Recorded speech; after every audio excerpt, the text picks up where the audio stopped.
Maybe you've been to a restaurant that had some kind of eating challenge. There are some places that have challenges with really, really spicy food that hardly anybody can handle.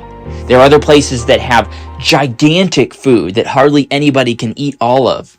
I know there are some ice cream places that have these giant ice cream sundaes. And if you can eat the whole thing in a certain amount of time, you get a prize.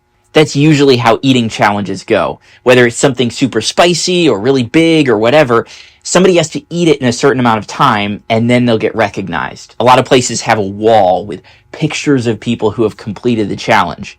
And I remember thinking when I was younger, I bet I could do that. It can't be that hard. Well, I'm glad that I never tried, because they make those challenges really hard on purpose. There are actually some restaurants that have eating challenges that no one has ever been able to complete. When we think about God's law, we can sometimes think of it that way, like a challenge. Who can keep all of God's law?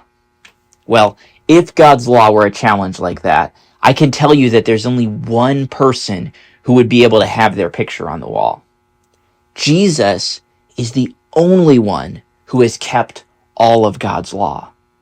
Romans 5:19 says, "For as by one man's disobedience many were made sinners, so by the obedience of one shall many be made righteous."